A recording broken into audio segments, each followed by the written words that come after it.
ಈ ಗ್ಯಾರಂಟಿಗಳಿಗೆ ಕಾಸು ಎಲ್ಲಿಂದ ಹೊಂಚೋಣ ಅಂತೇಳಿ ಹೊಸ ಹೊಸ ಐಡಿಯಾಗಳನ್ನು ಸರ್ಕಾರ ಮಾಡ್ತಾನೆ ಬರ್ತಾ ಇದೆ. ಈಗ ಬೆಂಗಳೂರಿನ ಮಂದಿಗೆ ಸರ್ಕಾರ ಒಂದು ಶಾಕ್ ಕೊಟ್ಟಿದೆ. ಏನು? ತ್ಯಾಜ್ಯ ವಿಲೇವಾರಿಯನ್ನು ಮಾಡೋಕ್ಕೆ ಈಗ ಸೇವಾ ಶುಲ್ಕವನ್ನು ವಿಧಿಸ್ತಾ ಇದೆ ಏಪ್ರಿಲ್ 1ರಿಂದ. ಏನು ಮಾಡ್ತಾರೆ ಅಂತಂದರೆ, ಕಳೆದ 5-6 ವರ್ಷದಿಂದ ಬೆಂಗಳೂರಲ್ಲಿ ಘನತ್ಯಾಜ್ಯ ಸೇವಾ ಶುಲ್ಕ ವಿಧಿಸುವ ಸಂಬಂಧ ಚರ್ಚೆ ನಡೀತಾ ಇತ್ತು. ಈಗ ಫೈನಲಿ ತರ್ತಾ ಇದ್ದಾರೆ. ಇದರಿಂದ ಒಂದು 800 ಕೋಟಿ ಸಂಗ್ರಹದ ಗುರಿಯನ್ನು ಹೊಂದಿದೆ ಅಂತೆ.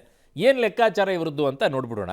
ತ್ಯಾಜ್ಯ ಶುಲ್ಕದ ಶಾಕ್ ಈ ರೀತಿಯಾಗಿದೆ. ವಸತಿ ಕಟ್ಟಡಗಳಿಗಿದು 600 ಚದರ ಅಡಿವರೆಗೂ ಕೂಡ 10 ರೂಪಾಯಿ ಅಂತೆ. 601ರಿಂದ 1000 ಚದರದ ಅಡಿವರೆಗೂ ಕೂಡ 50 ರೂಪಾಯಿ ಅಂತೆ. ತದನಂತರ 1001ರಿಂದ 2000 ಚದರದ ಅಡಿವರೆಗೂ ಕೂಡ 100 ರೂಪಾಯಿ ಫಿಕ್ಸ್ ಮಾಡಿದ್ದಾರೆ. 2001ರಿಂದ 3000 ಚದರ ಅಡಿ 150 ರೂಪಾಯಿ ಫಿಕ್ಸ್ ಮಾಡಿದ್ದಾರೆ. 4000 ಚದರ ಅಡಿ ಮೇಲ್ಪಟ್ಟು 400 ರೂಪಾಯಿ ಅದನ್ನು ಫಿಕ್ಸ್ ಮಾಡಿಟ್ಟಿರೋದು. 4000 ಮೇಲಿದ್ರೆ ನಿವೇಶನದ ಪ್ರತಿ ಚದರ ಅಡಿಗೆ 20 ಪೈಸೆಯ ಲೆಕ್ಕಾಚಾರಗಳನ್ನು ಹಾಕ್ಕೊಂಡಿದ್ದಾರೆ. ಇದು ವಸತಿ ಕಟ್ಟಡಗಳಿಗೆ. ಇನ್ನು ವಾಣಿಜ್ಯ ಕಟ್ಟಡಗಳದ್ದು ನೋಡ್ಬೋಣ. ವಾಣಿಜ್ಯ ಕಟ್ಟಡ ಅಂತಂದರೆ ನಿಮಗೆ ಹೋಟೆಲಿಂದ ಎಲ್ಲ ಕಸ ತೊಗೊಂಡು ಹೋಗ್ತಾರಲ್ಲ, ಅವ್ರಗಳಿಗೆ ಎಷ್ಟು ಅಂತ ತೂಕದ ಮೇಲೆ ಲೆಕ್ಕ. ಅದು 5 kg ಇದ್ದರೆ ಕಸ 500 ರೂಪಾಯಿ ಕೊಡಬೇಕು. 10 kg ತನಕ ಇದ್ದರೆ 1400 ರೂಪಾಯಿ ಕೊಡಬೇಕು. 25 kg ತನಕ ಕಸ ಎತ್ಕೊಂಡು ಹೋಗಬೇಕಾಗುತ್ತೆ ಅಂದರೆ 3500 ಕೊಡಬೇಕು. 50 kg ತನಕ ಎತ್ಕೊಂಡು ಹೋಗಬೇಕು ಅಂತಂದರೆ 7000 ರೂಪಾಯಿ ಕೊಡಬೇಕು. ನಿತ್ಯ 100 kg ಕಸ ಎತ್ತಬೇಕು ಅಂತಂದರೆ ವಾಣಿಜ್ಯ ಕಟ್ಟಡಗಳಲ್ಲಿ 14,000 ರೂಪಾಯಿ ಕೊಟ್ಟರೆ ಆಟೋದವರು ಬಂದು ಆ ಕಸವನ್ನು ಎತ್ಕೊಂಡು ಹೋಗ್ತಾರೆ. ಇದು ಸೇವಾ ಶುಲ್ಕ ಅಂತ ಸೇವಾ ಶುಲ್ಕದ ರೂಪದಲ್ಲಿ ತಗೋತಾ ಇದ್ದಾರೆ. 1ನೇ ಏಪ್ರಿಲಿಂದ ಅದನ್ನು ನಾವು ಪ್ರತಿಯೊಂದು ಮನೆಗೆ ಹೋಗಿ POS ಮಷೀನ್ ಮೇಲೆ ಅಲ್ಲಿಂದ ಹಣ ಪಡೆಯಲಿಕ್ಕೆ ಆಗುವುದಿಲ್ಲ. ಇದಕ್ಕಾಗಿ ಅದನ್ನು ಪ್ರಾಪರ್ಟಿ ಟ್ಯಾಕ್ಸ್ ಜೊತೆಗೇನೆ ಆ ಕಾಲಮ್ ಕೂಡ ಬರುತ್ತದೆ.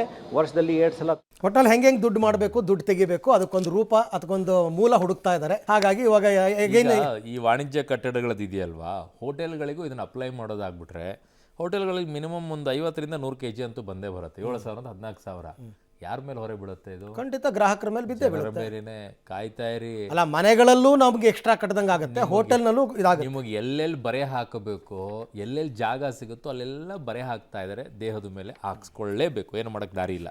ಇನ್ನು ಸಾರಿಗೆ ಮಂತ್ರಿ ರಾಮಲಿಂಗಾರೆಡ್ಡಿ ಅವರು, ಎಸ್ ಅರವಿಂದ್, ಖಾತೆ ಬದಲಿಸಿ ಅಂತ ಈಗ ರಾಮಲಿಂಗಾರೆಡ್ಡಿ ಅವರು ಸಾರಿಗೆ ಸಚಿವರಲ್ವಾ, ಖಾತೆ ಬದಲಾಯಿಸಿ ಅಂತ ಅಂದ್ಬಿಟ್ಟು CM ಮೇಲೆ ಒತ್ತಡ ಹಾಕಿದ್ದಾರೆ ಅಂತ ಹೇಳ್ತಾ ಇದ್ದಾರೆ. ಶಕ್ತಿ ಯೋಜನೆಯ ಹೊಡೆತದಿಂದ ಇಲಾಖೆ ಅಭಿವೃದ್ಧಿ ಕಷ್ಟವಾಗಿದೆ, ಬಜೆಟ್ ನಿರೀಕ್ಷೆ ಕೂಡ ಹುಸಿಯಾಗಿದೆ, ಈ ಖಾತೆ ಬೇಡ ಬೇರೆ ಖಾತೆ ಕೊಡಿ ಅಂತ ರಾಮಲಿಂಗಾರೆಡ್ಡಿ ಮನವಿ ಮಾಡಿದ್ದಾರೆ ಅಂತ ಹೇಳಲಾಗ್ತಾ ಇದೆ. ಇನ್ನು ಸಚಿವ ಸ್ಥಾನವನ್ನು ನಾವು ಉಳಿಸ್ಕೊಂಡ್ರೆ ಸಾಕಾಗಿದೆ ಅನ್ನೋ ಅರ್ಥದಲ್ಲಿ ಸತೀಶ್ ಜಾರಕಿಹೊಳಿ ಹೇಳಿದ್ದಾರೆ. ಇನ್ನು DK ಔತಣಕೂಟಕ್ಕೆ ಪರಮೇಶ್ವರ್ ಗೈರಾಗಿದ್ದ ಬಗ್ಗೆ ಸಚಿವ MB ಪಾಟೀಲ್ ವಿವರಣೆ ಕೊಟ್ಟಿದ್ದಾರೆ. ಈ ಮಧ್ಯೆ KPCC ಕಚೇರಿಯಲ್ಲಿ ನಡೆದ ಮಹಿಳಾ ದಿನಾಚರಣೆಯಲ್ಲಿ DCM ಭಾಷಣದ ವೇಳೆ ಕೆಲ ಮಹಿಳೆಯರು ನಿಂತಿದ್ರು. ಇದನ್ನು ನೋಡಿದ DK ಅವರು, ನೋಡಿ ಖಾಲಿ ಚೇರ್ ಇದೆ ಕೂತ್ಕೊಳ್ರಮ್ಮ, ನಾವು ನೋಡಿದ್ರೆ ಸೀಟು ಅಂತ ಒದ್ದಾಡ್ತೀವಿ, ನೀವು ಖಾಲಿ ಚೇರಿದ್ರೂ ಕೂತ್ಕೊಳ್ಳಲ್ವಲ್ಲ ಅಂತ ಒಂದಷ್ಟು ತಮಾಷೆ ಮಾಡಿದ್ದಾರೆ. ಇನ್ನು ಪ್ರತಿಯೊಬ್ಬ ಗ್ಯಾರಂಟಿ ಫಲಾನುಭವಿಯು 50 ಮಂದಿಗೆ ಕಾಂಗ್ರೆಸ್ ಸದಸ್ಯತ್ವ ಮಾಡಿಸಬೇಕು ಅಂತ DCM ಕರೆ ಕೊಟ್ಟಿದ್ದಾರೆ. ಬಿಡಮ್ಮ, ಪೊಲೀಸ್ ಎಲ್ಲ ಕಳ್ಸಮ್ಮ, ಯಾರು ನಿಲ್ಸಕ್ ಹೋಗ್ಬಿಡಲ್ಲ, ಹಿಂಗೆ ಹಿಂದೆ ಕೂತ್ಕೊಳ್ಳಿ, ಸೀಟು ಅಂತ ಇದೀವಿ, ನೀವು ಸೀಟ್ ಸಿಕ್ಕಿದ್ರು ನಿಂತ್ಕೊಂಡಿದ್ದೀವಿ, ಕೂತ್ಕೊಳ್ಳೋ. ಈ ಹೆಣ್ಮಕ್ಳು ಯಾರು ಗೃಹಲಕ್ಷ್ಮಿ ಇದಾರಲ್ಲ, ಅವ್ರ ಕೈಯಲ್ಲಿ ಒಬ್ಬೊಬ್ಬರ ಕೈಯಲ್ಲಿ 55 ಜನ ಕಾಂಗ್ರೆಸ್ ಮೆಂಬರ್ ಮಾಡಿಸಿ ಸಾಕು. ನಾ ಅಟೆಂಡ್ ಆಗಿದೆ, ಫೋಟೋ ನೋಡಿರಿ. ಸತೀಶ್ ಜಾರಕಿಹೊಳಿ ಅವರು ಅಟೆಂಡ್ ಆಗಿದ್ದಾರೆ, ರಾಜಣ್ಣ ಅಟೆಂಡ್ ಆಗಿದ್ದಾರೆ, ಪರಮೇಶ್ವರ್ ಅವರು ಯಾರೋ ಒಬ್ಬರು ನಿಧನ ಹೊಂದಿದ್ರು, ಅದಕ್ಕೆ ಅವರಲ್ಲಿ ಹೋಗಿದ್ರು. ಯಾವುದು ಇಲ್ಲ, ಎಲ್ಲರೂ ಆರಾಮದಾರ. DK ಶಿವಕುಮಾರ್ ತಮಗೆ ಹೇಳ್ಕೊಂಡ್ರ ಅಂತ ಸೀಟು ಅಂತ ಒದ್ದಾಡ್ತಿದ್ವಿ, ನಮಗೆ ಚೇರ್ ಸಿಕ್ತಿಲ್ಲ. ಅವ್ರಿಗೆ ಅವ್ರು ನೇರವಾಗಿ ಹೇಳಕ್ ಆಗದೆ ಇದ್ರು ಅವಾಗ ಸಿಕ್ಕಾಗ ಒಂಚೂರು ಮನಸ್ಸಿನಲ್ಲಿ ಹೇಳ್ಬೇಕಲ್ಲ, ಇಲ್ಲಾಂದ್ರೆ ಭಾರ ಜಾಸ್ತಿ ಆಗುತ್ತೆ. ಭಾರ ಕಡಿಮೆ ಮಾಡಬೇಕು ಮನಸ್ಸಿನ ಭಾರವನ್ನ. ರೈಟ್. ಇನ್ನು ಹಿಂದಿ ಹೇರಿಕೆ ಖಂಡಿಸಿ ಕೇಂದ್ರದ ವಿರುದ್ಧ ಮುಗಿಬಿದ್ದ ತಮಿಳುನಾಡು CM ಸ್ಟಾಲಿನ್ಗೆ BJP ಮತ್ತು NDA ನಾಯಕರು ತಿರುಗೇಟು ಕೊಡೋದಕ್ಕೆ ಪ್ರಯತ್ನ ಪಡ್ತಾ ಇದ್ದಾರೆ. ಹಿಂದಿ ಬೇಡ ಅನ್ನೋರು ಅವರ ಸಿನಿಮಾಗಳಿಗೆ ಹಿಂದಿ ಡಬ್ ಮಾಡ್ತಿರಲ್ಲ, ಯಾಕೆ? ನಿಮ್ಗೆ ಹಿಂದಿ ಬೇಡ, ಹಿಂದಿ ಅವ್ರು ದುಡ್ಡು ಬೇಕಾ, ಯಾಕಿಂತ ರಾಜಕೀಯ ಅಂತ ಆಂಧ್ರ DCM ಪವನ್ ಕಲ್ಯಾಣ್ ಕ್ಲಾಸ್ ತಗೊಂಡಿದ್ದಾರೆ. ಆದರೆ ಭಾಷೆ ವಿಚಾರದಲ್ಲಿ ತಮಿಳುನಾಡು ವೈಖರಿಯನ್ನು ಪವನ್ ಕಲ್ಯಾಣ್ ತಪ್ಪಾಗಿ ಅರ್ಥ ಮಾಡ್ಕೊಂಡಿದ್ದಾರೆ ಅಂತ DMK ವ್ಯಾಖ್ಯಾನಿಸಿದೆ. ಇನ್ನು ತ್ರಿಭಾಷಾ ಸೂತ್ರ ನೆಹರು ಕಾಲದಿಂದಲೂ ಇದೆ, ಈಗ ಯಾಕೆ ವಿರೋಧ ಅಂತ BJP ಪ್ರಶ್ನೆ ಮಾಡಿ. ಗುಜರಾತ್ನ ವಡೋದರಾದಲ್ಲಿ ಘೋರ ಅಪಘಾತ ಎಸಗಿ ಒಬ್ಬರ ಸಾವಿಗೆ 7 ಮಂದಿ ಗಾಯಗೊಳ್ಳೋಕೆ ಕಾರಣ ಆದಂಥ ಲಾ ವಿದ್ಯಾರ್ಥಿ ರಕ್ಷಿತ್ ಚೌರಾಸಿಯಾ ತಾನು ಮದ್ಯ ಸೇವನೆ ಮಾಡಿರಲಿಲ್ಲ ಅಂತ ಹೇಳ್ತಾ ಇದ್ದಾನೆ. ಗುರುವಾರ ರಾತ್ರಿ ಹೋಳಿ ಮುಗಿಸ್ಕೊಂಡು ಬರುವಾಗ 60ರ ಸ್ಪೀಡ್ನಲ್ಲಿ ಹೋಗ್ತಾ ಇದ್ದಂತೆ ಗುಂಡಿ ತಪ್ಪಿಸೋಕೆ ಹೋಗಿ ಸ್ಕೂಟಿಗೆ ಡಿಕ್ಕಿ ಹೊಡೆದೆ. ತಕ್ಷಣ ಏರ್ ಬ್ಯಾಗ್ ಓಪನ್ ಆಯಿತು. ಮುಂದೆ ಏನಾಯಿತು ಗೊತ್ತಿಲ್ಲ ಅಂದಿದ್ದಾನೆ. ಆದರೆ ವಾರಣಾಸಿ ಮೂಲದ ರಕ್ಷಿತ್ ಮಾತನ್ನು ಜನ ನಂಬ್ತಾ ಇಲ್ಲ. ಪ್ರಕರಣವನ್ನು ಮುಚ್ಚಿ ಹಾಕೋ ಪ್ರಯತ್ನ ನಡೀತಾ ಇದೆ ಅಂತ ಆರೋಪ ಈಗ ಕೇಳಿ ಬರ್ತಾ ಇದೆ. ಪೊಲೀಸರು ಇವತ್ತು ರಕ್ಷಿತ್ನನ್ನು ಸ್ಥಳಕ್ಕೆ ಕರೆದೊಯ್ದು ಕ್ರೈಮ್ ಸೀನ್ ರಿಕ್ರಿಯೇಟ್ ಮಾಡಿದ್ರು. ಸದ್ಯ ರಕ್ಷಿತ್ ಪೊಲೀಸ್ ಕಸ್ಟಡಿಯಲ್ಲೇ ಇದ್ದಾನೆ.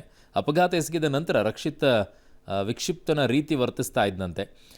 ಓಂ ನಮಃ ಶಿವಾಯ ಅಂತ ಕೂಗಿದ್ದಂತೆ. ಇನ್ನು ಪಾಕಿಸ್ತಾನದಲ್ಲಿ ರೈಲು ಹೈಜಾಕ್ ಮಾಡಿದಾರಲ್ಲ, ಆ ಪ್ರಕರಣಕ್ಕೊಂದು ಟ್ವಿಸ್ಟ್. ನಮ್ಮ ರಾಜಕೀಯ ಕೈದಿಗಳ ಬಿಡುಗಡೆಗಾಗಿ ನೀಡಿದ್ದ 48 ಗಂಟೆ ಗಡುವು ಮುಗಿದ ಹಿನ್ನೆಲೆಯಲ್ಲಿ ನಮ್ಮ ವಶದಲ್ಲಿದ್ದ 214 ಪಾಕ್ ಸೈನಿಕರನ್ನ ಕೊಂದಿದ್ದೇವೆ ಅಂತ ಬಲೂಚ್ ಲಿಬರೇಷನ್ ಆರ್ಮಿ ಪ್ರಕಟ ಮಾಡಿದೆ. ಪಾಕ್ ಸರ್ಕಾರ ತಮ್ಮ ಮಾತು ಕೇಳದೆ ಮೊಂಡುತನ ಪ್ರದರ್ಶನ ಮಾಡ್ತು. ಪಾಕ್ ಸೇನೆ ದುರಹಂಕಾರದಿಂದ ವರ್ತಿಸ್ತು. ಪರಿಣಾಮ ನಾವು ಶತ್ರು ಸೈನ್ಯದ 24 ಸೈನಿಕರನ್ನು ಅಂದರೆ 214 ಸೈನಿಕರನ್ನು ಕೊಂದಿದ್ದೀವಿ ಅಂತ ಬಲೂಚ್ ಲಿಬರೇಷನ್ ಆರ್ಮಿ ಹೇಳಿದೆ. ಆದರೆ ಈ ಬಗ್ಗೆ ಪಾಕಿಸ್ತಾನ ಯಾವುದೇ ಸ್ಪಷ್ಟನೆ ಕೊಟ್ಟಿಲ್ಲ. ಇನ್ನು ಬಿಡದಿಯ ಟೊಯೋಟಾ ಕಾರ್ಖಾನೆಯ ಶೌಚಾಲಯದಲ್ಲಿ ಪಾಕ್ ಪರ ಬರಹಗಳು ಕಂಡುಬಂದಿವೆ.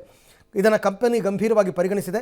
ಕಿಡಿಗೇಡಿಗಳ ಕೃತ್ಯವನ್ನು ನೋಟಿಸ್ ಬೋರ್ಡ್ನಲ್ಲಿ ಬಹಿರಂಗ ಮಾಡಿ ತಪ್ಪಿತಸ್ಥರ ವಿರುದ್ಧದ ಕ್ರಮದ ಸುಳಿವನ್ನು ಕೊಟ್ಟಿದೆ. ಇನ್ನು ಹಿಂದೊಮ್ಮೆ ಟ್ರಂಪ್ ಅಹಮದಾಬಾದ್ ಭೇಟಿಯ ಸಂದರ್ಭದಲ್ಲಿ ಸ್ಲಮ್ ಪ್ರದೇಶ ಕಾಣಬಾರದು ಅಂತ ರಸ್ತೆ ಬದಿ ಹಸಿರು ಟಾರ್ಪಲ್ ಅನ್ನು ಅಳವಡಿಸಲಾಗಿತ್ತು. ಅವಾಗ ಸುದ್ದಿನೂ ಆಗಿತ್ತದು. ಇದೀಗ ಮೋದಿ ವಾಷಿಂಗ್ಟನ್ ಭೇಟಿಯ ವೇಳೆ ಟೆಂಟು, ರಸ್ತೆ ಗುಂಡಿ, ಮುರಿದ ಬ್ಯಾರಿಕೇಡ್ ಕಾಣದ ರೀತಿಯಲ್ಲಿ ಸಾಕಷ್ಟು ಮುಂಜಾಗ್ರತಾ ಕ್ರಮಗಳನ್ನು ವಹಿಸಲಾಗುತ್ತೋ ಅನ್ನೋ ವಿಚಾರವನ್ನು ಈಗ ಟ್ರಂಪ್ ಅನಾವರಣ ಮಾಡಿದ್ದಾರೆ. ಇನ್ನು ಜಾಯಿಂಟ್ ಬೇಸ್ ಆಂಡ್ರ್ಯೂಸ್ ಏರ್ಪೋರ್ಟ್ನಲ್ಲಿ ಟ್ರಂಪ್ ಮಾತನಾಡುವಾಗ ಓರ್ವ ರಿಪೋರ್ಟರ್ ಅತ್ಯುತ್ಸಾಹ ತೋರಿಸಿದ್ದಾರೆ. ಪರಿಣಾಮ ಟ್ರಂಪ್ ಮುಖಕ್ಕೆ ಮೈಕ್ ತಗುಲಿದೆ. ಇದಕ್ಕೆ ಸಂಬಂಧಿಸಿದ ವಿಡಿಯೋ ಈಗ ವೈರಲ್ ಆಗಿದೆ. ಅಮೆರಿಕದಲ್ಲಿ ರಾಮನಗರದ ಯುವಕನೊಬ್ಬ ಆಕಸ್ಮಿಕವಾಗಿ ಸಾವನ್ನಪ್ಪಿದ್ದಾನೆ. ನ್ಯೂಯಾರ್ಕ್ನ ಬಫೆಲೋ ವಿವಿಯಲ್ಲಿ MS ಮಾಡ್ತಾ ಇದ್ದ ಅನಂತಕೃಷ್ಣ ಎನ್ನುವರ ಪುತ್ರ 27 ವರ್ಷದ ಶುಭಾಂಗ ಹೆರಳೆ ಮಾರ್ಚ್ 9ನೇ ತಾರೀಕು ತಮ್ಮ ಕೊಠಡಿಯಲ್ಲಿ ಕುಸಿದು ಸಾವನ್ನಪ್ಪಿದ್ದಾನೆ. ಇನ್ನು ಇವತ್ತು ರಾತ್ರಿ ಶುಭಾಂಗ ಶವವನ್ನು ಬೆಂಗಳೂರಿಗೆ ತರಲಾಗುತ್ತೆ. ನಾಳೆ ರಾಮನಗರದಲ್ಲಿ ಅಂತ್ಯಕ್ರಿಯೆ ನಡೆಯುತ್ತೆ. ಇನ್ನು ಪ್ಯಾಲೆಸ್ತೀನ್ ಬೆಂಬಲಿಸಿ ಕೊಲಂಬಿಯಾ ವಿವಿಯಲ್ಲಿ ನಡೆದ ಪ್ರತಿಭಟನೆಯಲ್ಲಿ ಪಾಲ್ಗೊಂಡಿದ್ದ ಭಾರತೀಯ ವಿದ್ಯಾರ್ಥಿನಿಯ ವೀಸಾವನ್ನು ಅಮೆರಿಕ ರದ್ದು ಮಾಡಿದೆ. ಭಾರತದ ರಂಜನಿ ಶ್ರೀನಿವಾಸನ್ F1 ವಿದ್ಯಾರ್ಥಿ ವೀಸಾ ಮೇಲೆ ಅಮೆರಿಕದಲ್ಲಿದ್ದರು. ಆಮೇಲೆ ಅವಳು ಪ್ರತಿಭಟನೆಯಲ್ಲಿ ಪಾಲ್ಗೊಂಡಿದ್ದು ಹಮಾಸ್ ಪರವಾಗಿ. ಹಾಗಾಗಿ ಆಕೆ ವೀಸಾ ರದ್ದಾಗಿತ್ತು. ಈಗ ಆಕೆನೇ ಒಂದು ಆ್ಯಪನ್ನು ಬಳಸಿ ಮಾರ್ಚ್ 11ನೇ ತಾರೀಕು ಅಮೆರಿಕದಿಂದ ಸ್ವಯಂ ಗಡೀಪಾರಾಗ್ಬಿಟ್ಟು. ಕದನ ವಿರಾಮ ಒಪ್ಪಂದ ಸಂಬಂಧ ಚರ್ಚೆ ನಡೀತಾ ಇರುವ ಹೊತ್ತಲ್ಲೇ ಮಹತ್ವದ ಬೆಳವಣಿಗೆ ನಡೆದಿದೆ. ಕರ್ಕ್ಸ್ ಪ್ರಾಂತ್ಯದಲ್ಲಿ ಉಕ್ರೇನ್ನ ಸೈನಿಕರು ಶರಣಾದರೆ ಮಾತ್ರ ಅವರು ಪ್ರಾಣದೊಂದಿಗೆ ಇರ್ತಾರೆ ಅಂತ ಪುಟಿನ್ ಎಚ್ಚರಿಕೆ ಕೊಟ್ಟಿದ್ದಾರೆ. ಮಾನವೀಯ ಅಂಶಗಳನ್ನು ಪರಿಗಣಿಸಬೇಕು ಅಂತ ಟ್ರಂಪ್ ಎಲ್ಲ ಕರೆ ಕೊಟ್ಟಿದ್ದಾರೆ. ಅದು ನನಗೆ ಅರ್ಥ ಆಗುತ್ತೆ. ಆದರೆ ಒಂದು ವಿಷಯ ಸ್ಪಷ್ಟಪಡಿಸ್ತೀನಿ, ಒಂದೊಮ್ಮೆ ಉಕ್ರೇನ್ ಸೈನಿಕರು ಶಸ್ತ್ರಾಸ್ತ್ರ ತ್ಯಜಿಸಿ ಶರಣಾದರೆ ಮಾತ್ರ ಅವರ ಪ್ರಾಣಗಳಿಗೆ ಗ್ಯಾರಂಟಿ ನೀಡ್ತೀನಿ ಅಂತ ಹೇಳಿದ್ದಾರೆ. ಇದೊಂದಿಷ್ಟು ಅಸಮಾಧಾನಕ್ಕೆ ಕಾರಣವಾಗಿದೆ. ಈಗ 3ನೇ ಬಾರಿಗೆ ಅಂತರಿಕ್ಷಕ್ಕೆ ತೆರಳಿ ಕಳೆದ 9 ತಿಂಗಳಿಂದ ಅಲ್ಲೇ ಸಿಲುಕಿರುವ ಗಗನಯಾನಿಗಳಾದ ಸುನೀತಾ ವಿಲಿಯಮ್ಸ್ ಮತ್ತು ಬುಚ್ ವಿಲ್ಮೋರ್ ಕರೆತರೋದಕ್ಕೆ ನಾಸಾ ಮತ್ತು ಸ್ಪೇಸ್ ಎಕ್ಸ್ ಜಂಟಿಯಾಗಿ ಕ್ರೂ 10 ಮಿಷನ್ ಕೈಗೊಂಡಿದೆ. 4 ಗಗನಯಾನಿಗಳನ್ನು ಹೊತ್ತ ಫಾಲ್ಕನ್ 9 ರಾಕೆಟ್ ನಸುಕಿನ ಜಾವ 4:33ಕ್ಕೆ ಕೆನಡಿ ಸ್ಪೇಸ್ ಸೆಂಟರ್ನಿಂದ ಯಶಸ್ವಿಯಾಗಿ ನಭಕ್ಕೆ ಚಿಮ್ಮಿದೆ. ಎಲ್ಲ ಅಂದುಕೊಂಡಂತೆ ಆದರೆ ಮಾರ್ಚ್ 19ನೇ ತಾರೀಕು ವಿಲಿಯಮ್ಸ್ ಮತ್ತು ವಿಲ್ಮೋರ್ ISSನಿಂದ ಭೂಮಿಗೆ ಪ್ರಯಾಣ ಬೆಳೆಸ್ತಾರೆ. ರಾಜ್ಯ ಮತ್ತು ದೇಶದಲ್ಲಿ ಬಣ್ಣದ ಹಬ್ಬ ಹೋಳಿ ಸಂಭ್ರಮ 2ನೇ ದಿನವೂ ಕೂಡ ಮುಂದುವರೆದಿದೆ. ಆದರೆ ಹೋಳಿ ವೇಳೆ ಬಿಹಾರ ಮಾಜಿ CM ಲಾಲು ಪುತ್ರ ತೇಜ್ ಪ್ರತಾಪ್ ಯಾದವ್ ತೋರಿದ ದರ್ಪ ಚರ್ಚೆಗೆ ಗ್ರಾಸವಾಗಿದೆ. ಹೋಳಿ ಆಚರಣೆ ವೇಳೆ ಕರ್ತವ್ಯದಲ್ಲಿದ್ದಂಥ ಪೊಲೀಸ್ ಡ್ಯಾನ್ಸ್ ಮಾಡಲು ತೇಜ್ ಪ್ರತಾಪ್ ಒತ್ತಾಯಿಸಿದ್ದಾರೆ. ಡ್ಯಾನ್ಸ್ ಮಾಡ್ತೀಯೋ ಸಸ್ಪೆಂಡ್ ಆಗ್ತೀಯೋ ಅಂತೆಲ್ಲ ಬೆದರಿಕೆ ಹಾಕಿದ್ದಾರಂತೆ. ಈ ವಿಡಿಯೋ ವೈರಲ್ ಆಗಿದೆ. ಭಾರಿ ಆಕ್ರೋಶ ವ್ಯಕ್ತವಾಗ್ತಾ ಇದೆ. ಕರ್ತವ್ಯ ನಿರತ PSI ಮೇಲೆ ಮಧುಗಿರಿ ಬಿಜೆಪಿಯ ಘಟಕಾಧ್ಯಕ್ಷ ದರ್ಪ ಮೆರೆದಿರ್ತಕ್ಕಂಥ ಘಟನೆ ಚಿತ್ರದುರ್ಗದಲ್ಲಿ ನಡೆದಿದೆ. ತಡರಾತ್ರಿ ತುರುವನೂರು ರಸ್ತೆಯಲ್ಲಿ ಗುಂಪಾಗಿ ನಿಂತಿದ್ದನ್ನು ಪ್ರಶ್ನೆ ಮಾಡಿದ್ದಕ್ಕೆ PSI ಗಾದಿಲಿಂಗಪ್ಪ ಮೇಲೆ ಮಧುಗಿರಿ ಘಟಕಾಧ್ಯಕ್ಷ ಹನುಮಂತೇಗೌಡ ಹಲ್ಲೆ ಮಾಡಿದ್ದಾರೆ. ಆದರೆ ಪೊಲೀಸರೇ ನಮ್ಮ ಮೇಲೆ ಹಲ್ಲೆ ಮಾಡಿದ್ದಾರೆ ಅಂತ ಹನುಮಂತೇಗೌಡ ಪ್ರತ್ಯಾರೋಪವನ್ನು ಮಾಡಿದ್ದಾರೆ.